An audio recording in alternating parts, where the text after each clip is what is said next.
This looks like to be another very, very well kept cemetery. Well, you can see by the ground, you see by looking, can't you? It's the only cemetery currently in use in the city.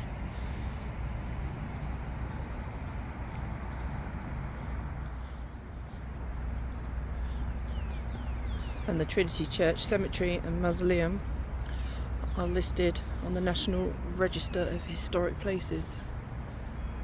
And as I've already said, it's the only remaining active cemetery in Manhattan.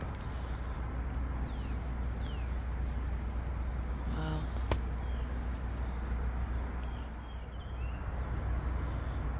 I really like these white light grave markers, headstones. They just look so clean and fresh still.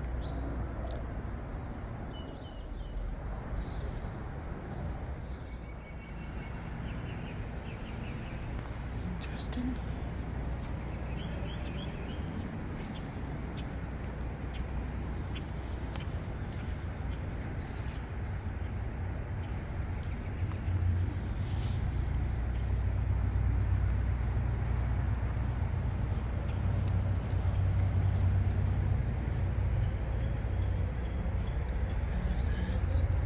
White man. These beautiful trees.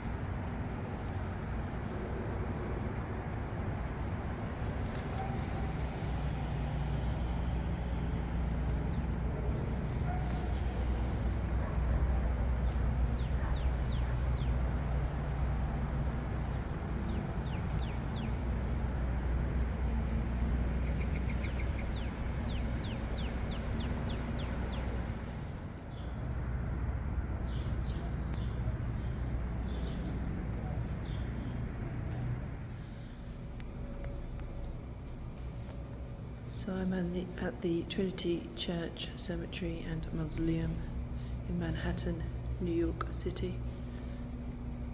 And I've come here to see the grave, or the final resting place, of Jerry Orbach. Now this guy was one of my favourite actors, and I'm so pleased that I'm able to come and pay my respects to him.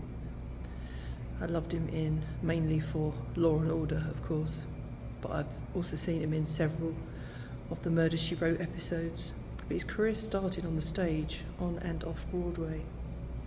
He's been nominated for multiple Tony Awards, and he won an award for his performance as Chuck Baxter in Promises between 1968 and 1972. He played Baby's father in the film Dirty Dancing in 1987, and he has had many other movie supporting roles. He was a voice actor on Disney's Beauty and the Beast in 1991, and he was the voice of Zachary Fox in The Adventures of the Galaxy Rangers in 1986. His first Emmy nomination was for his appearance on The Golden Girls. That's also one of my favourite shows. He's been in many movies and TV shows, and I could spend forever telling you all of them. But I guess his worldwide fame came as the NYPD detective Lenny Briscoe in Law and Order from 1992 to 2004. His younger son Chris played his nephew Ken Briscoe during the first season of Special Victims Unit. Unfortunately, in January of 1994, he was diagnosed with prostate cancer. He was treated with radiation therapy, but by December of that year, the cancer had returned. He started hormone therapy and remained doing so for a decade. He left Law and Order at the end of 2003-2004 season and underwent chemotherapy. Cancer unfortunately killed him December 28th, 2004, and he was 69 years old. And there he is with his wife Elaine. The day after his death, the marquees on Broadway were dimmed in mourning. One of the highest honours of the American theatre world. That's how much he was thought of, how well he was thought of. Apparently, he had requested that after his death, his eyes were to be donated, and 2 people received a cornea each. And I'm really pleased that I've been able to come here and pay my respects to the late, great Jerry Orbach, an actor who I admire. Jerry Orbach, 1935 to 2004, next to his wife Elaine. She passed 2009, so about 5 years after him. Together again. Rest in peace, Jerry and Elaine. Okay, so this is the final resting place of Estelle Bennett. And Estelle was a member of the 1960s music group The Ronettes, as you can see written on there. And they are best known for hits Be My Baby in 1963, Baby I Love You in 1964, and Walking in the Rain in 1964. So along with her younger sister Veronica, Ronnie Bennett, and their cousin Nedra Talley, they began performing in 1959 as the Darling Sisters, and later under the name of Ronnie and the Relatives. During the early 60s, they gained recognition performing at the Peppermint Lounge in New York, and would tour with the group Joey D and the Starlighters. And in 1963, calling themselves the Ronettes, they were under the guidance of Phil Spector. They would become a product of his Wall of Sound music style. In 1964, they toured the UK with the Rolling Stones.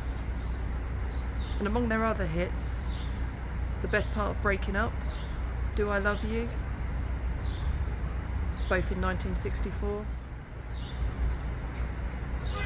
The group actually disbanded in 1966, and it's said that Estelle took this very hard. But they were inducted into the Rock and Roll Hall of Fame in 2007, but she refused to perform with the other band members and only spoke briefly during the acceptance speech. Estelle died of colon cancer at the age of 67 years. She died at home in New Jersey. I've also read that her last years were plagued with schizophrenia, anorexia and homelessness. She was hospitalised with anorexia. How true it is, I don't know, but apparently she was homeless at the time of the induction into the Rock and Roll Hall of Fame, and had to be cleaned up to be able to appear. I guess that might explain why she didn't want to perform. As I already said, she took the band breakup very hard indeed. But there she is, Estelle Bennett from the Ronettes. Bless her. She was born 22nd of July 1941 in New York, and as I've said, she died in New Jersey on February 11th, 2008. Rest in peace, Estelle. Thank you for the music. So the Trinity Church Cemetery and Mausoleum in New York, Manhattan. And you're looking at Cuba Gooding Sr. He was born 27th of April 1944, and he passed away 20th of April 2017. So he was born in New York, passed away in Los Angeles. And Cuba was the lead singer for a musical group called The Main Ingredient. He is also the father of the actor Cuba Gooding Jr. Now it's a strange angle that I'm looking down because he's very high, as you can see, he's very high at the top of that section there. So we're looking kind of up on a different section, looking down, purely because we can see him from here. So in 1971, he took over as lead singer in The Main Ingredient, replacing Donald McPherson, who had died of leukemia. The group had some moderate success, the best of which was Spinning Around. The group's signature hit came about in 1972 with Everybody Plays a Fool, The song went to the top of the pop and soul charts. Another major crossover hit came in 1974 with a remake of Ronnie Dyson's Just Don't Want to Be Lonely, or Don't Wanna Be Lonely. They hit the soul top 10 with Happiness Is Just Around the Bend. In 1977, Cuba went solo and recorded solo albums. He had a minor hit with Mind Pleaser before reuniting with the group in 1980. He also recorded a cover of the classic I Only Have Eyes for You. Although the group came together in several forms, they also continued to record separately, and by the mid-80s their days as an act were over. He was 72 when he was found unresponsive in his car. CPR was performed by the fire department, but they were unable to revive him. But his cause of death has been listed as natural causes. There you go, the final resting place of Cuba Gooding, Sr., lead singer and solo artist. Rest in peace, Cuba. Thank you for the music.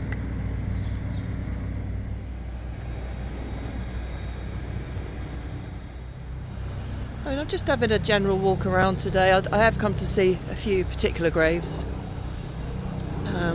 but for the rest of it I'm just having a general walk around and admiring how well kept this cemetery is. It's absolutely amazing.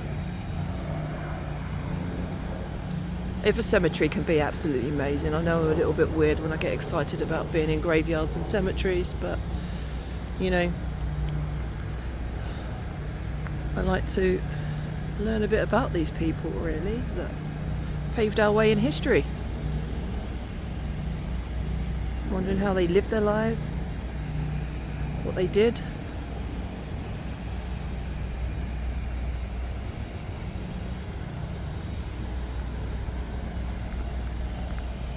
It's about learning, isn't it?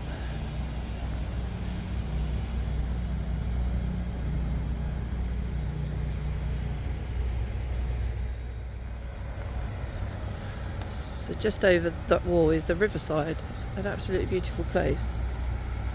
The location of it is in a really, really lovely spot. And it is quite peaceful, apart from the construction noise. There's parts that you don't even hear that. Oh, sorry, a bit shaky going down some stairs there. Oops.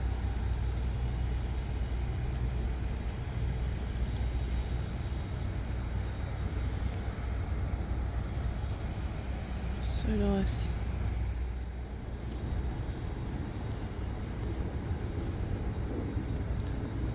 The remains of a gate. This is the Kemp family. I'm going to go closer to see if I can read that.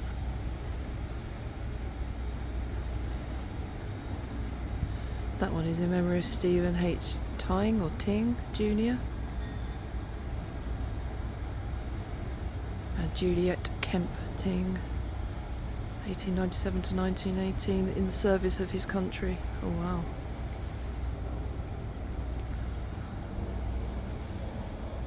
It's a massive monument. So I kind of think this whole section is for the Kemp family. As you can see,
go up and see if I can find the Astor family vault, but as you can hear, it's very noisy.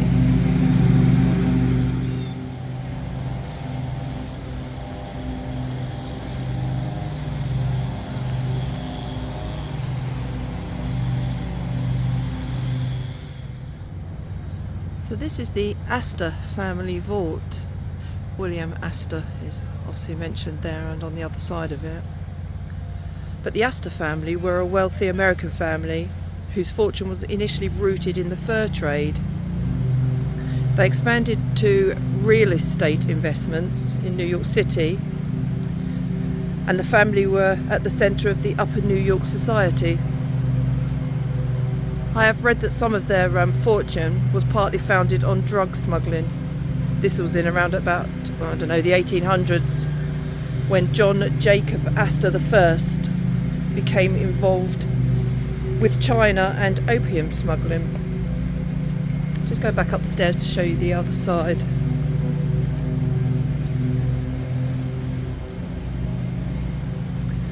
So yeah, so this is the Astor family mausoleum at the Trinity Church Cemetery. And I'm going to just speak briefly about 4 of the family members.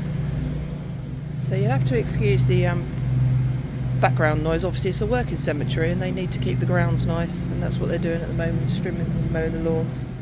So in this vault is Caroline Astor. She was born 22nd of September in 1830 in New York, and she died in 30th of October 1908 in Manhattan. She was 78 years old.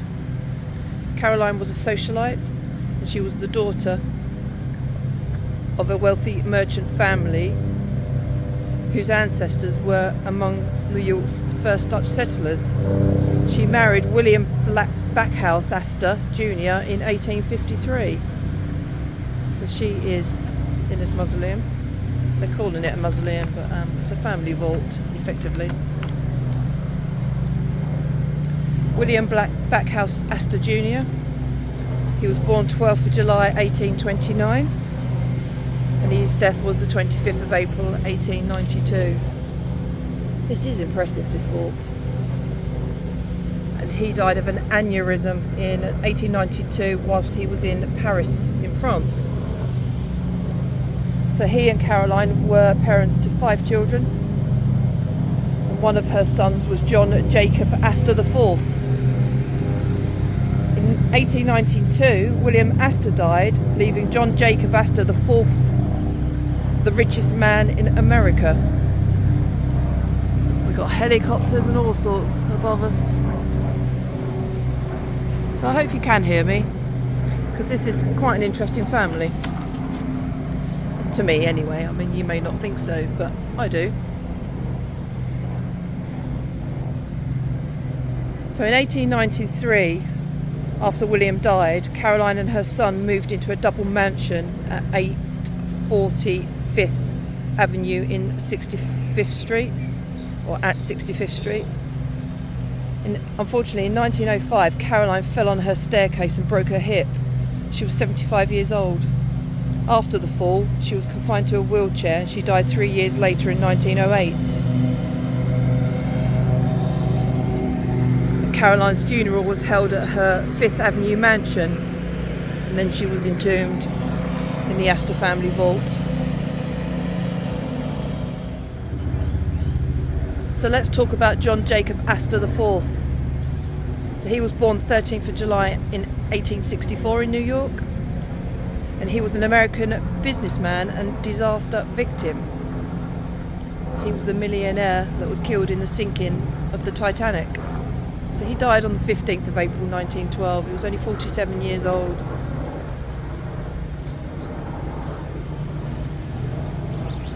So John Astor divorced his first wife and then announced that he would remarry. At the age of 47, he married 18-year-old socialite Madeleine Force.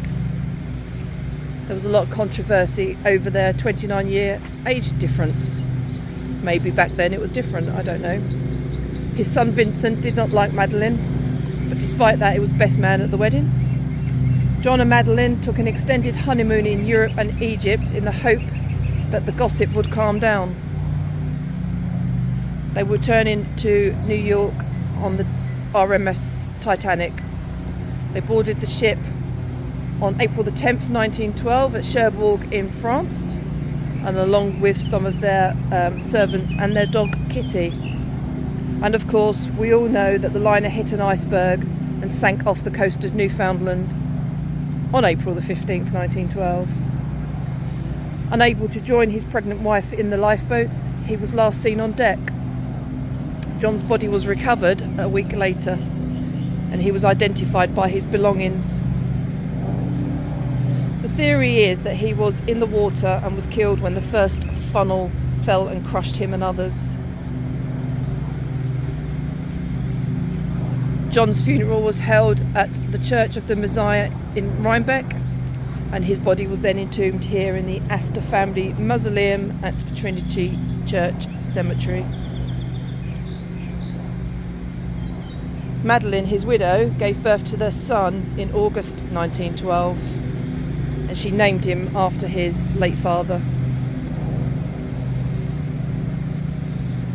So Madeline was born 19th of June 1893 in New York.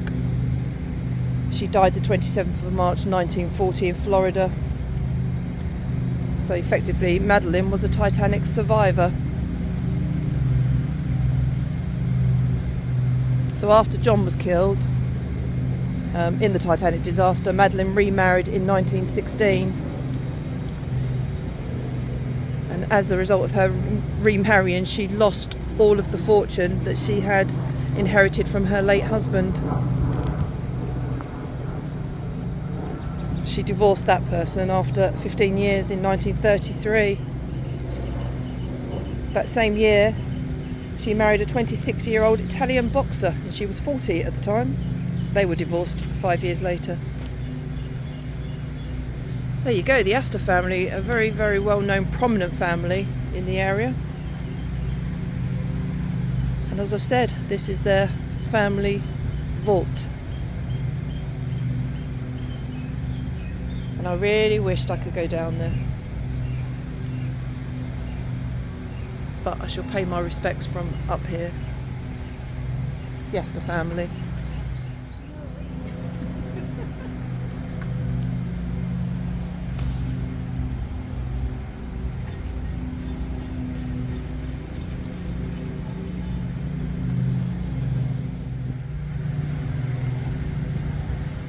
So Mary Paul Astor was wife to William Astor.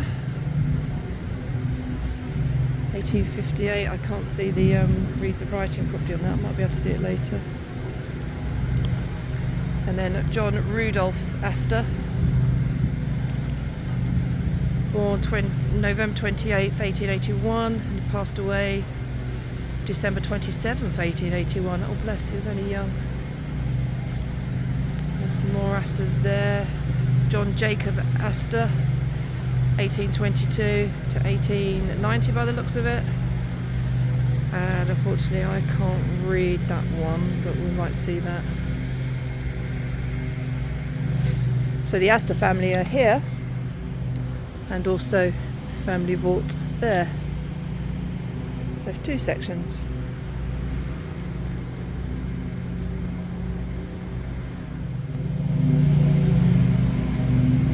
William Henry Lawrence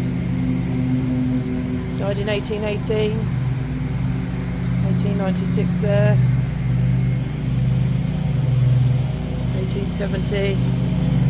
I'm sorry about the noise in the background, but it is what it is. But hopefully you can see this cemetery. It's beautiful.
Very hilly cemetery. You can see that, can't you? Just been working our way up.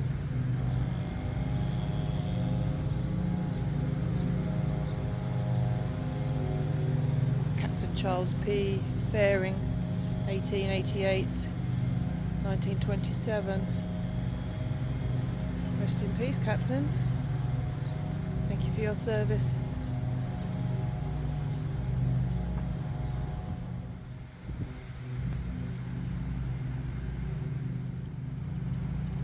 Lots of construction going off. Or on, I should say.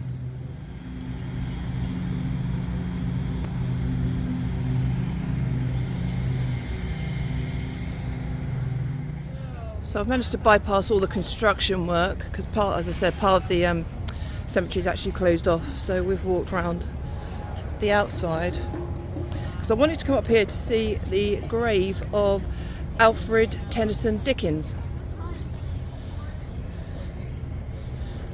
And Alfred was born 28th of October 1845 in London, but he died the 2nd of January 1912 in New York. He is the 6th child, 4th son of English novelist Charles Dickens. And as a 19-year-old in 1865, he migrated from England to Australia. He was running up debt in his father's name at home, so his father persuaded him to leave the country in the hope he would find a career. He did knuckle down, he got a job, and he stayed in Australia for 45 years. His first wife and mother of his 3 children died after being thrown from her horse and carriage. His 2-year-old daughter Jessie also died in that accident. His second marriage was to someone 17 years his junior, and this marriage was apparently not a happy one. His finances took a blow in the early 1800s during the financial depression. Because of this, Alfred took to touring Australia, Europe and the United States to give lectures on his father's life and work. Well, you would, wouldn't you? So whilst touring America in 1912, he was guest of honour during the Dickens centennial celebrations. At around noon, he was taken ill and went to his bed at the Astor Hotel. After sleeping for a while, he awoke and dictated a letter to his daughter in Australia. He then died around 5:15 p.m. that day. His cause of death was apparently acute indigestion, more than likely a heart attack rather than indigestion though. And here's his grave, Alfred Tennyson Dickens,